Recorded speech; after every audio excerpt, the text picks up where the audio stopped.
সূর্যোদয় সূর্যাস্তের বেলাভূমি সাগরকন্যা খ্যাত পটুয়াখালীর কুয়াকাটায় ভিড় জমিয়েছেন পর্যটক ও দর্শনার্থীরা। সকাল থেকেই শুটকিপল্লী, গঙ্গামতির সৈকত, রাখাইনপল্লী, ইকো পার্ক, ইলিশ পার্ক, লেম্বুর বন ও সৈকতের ঝাউবাগান সহ অধিকাংশ পর্যটন স্পট পর্যটকদের পদচারণা রয়েছে।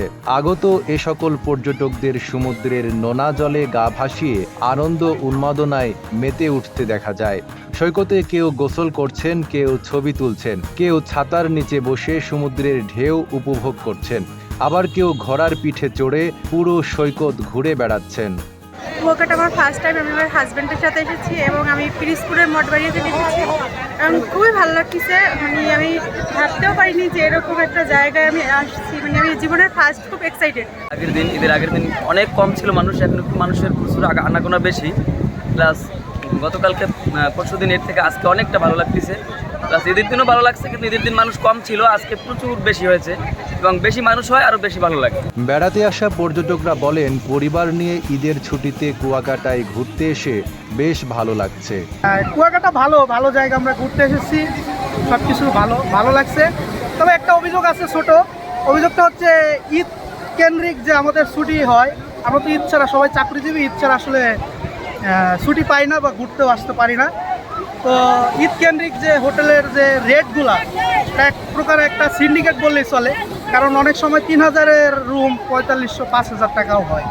আসলে এখানে আমরা অসহায়। ট্যুরিস্ট পুলিশ কুয়াকাটা রিজিয়নের সহকারী পুলিশ সুপার হাবিবুর রহমান জানান, ঈদের ছুটিকে কেন্দ্র করে আমরা বিভিন্ন পয়েন্টে 6টি টিম নিয়োজিত করেছি, যাতে সব ধরনের অপ্রীতিকর ঘটনা ঠেকানো যায়। মুসলমানদের ধর্মীয় উৎসব ঈদ উল ফিতরের ছুটি কাটানোর জন্য এবং এই পর্যটন কেন্দ্রে উপচে পড়া ভিড় আপনারা দেখতে পাচ্ছেন।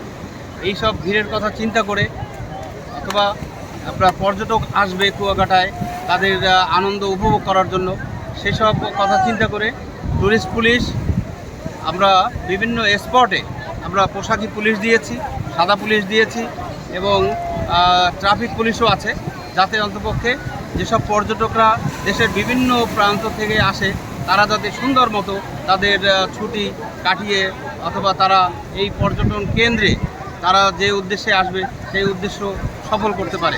পর্যটকদের ওপর নির্ভর করে কুয়াকাটার 16টি পেশার মানুষ। সকল পেশার মানুষই আজ পর্যটকদের সেবা দিয়ে যাচ্ছে, সাথে সাথে নিজেদের রোজগারটাও করছে। নাইম আরাবি, ঢাকা পোস্ট।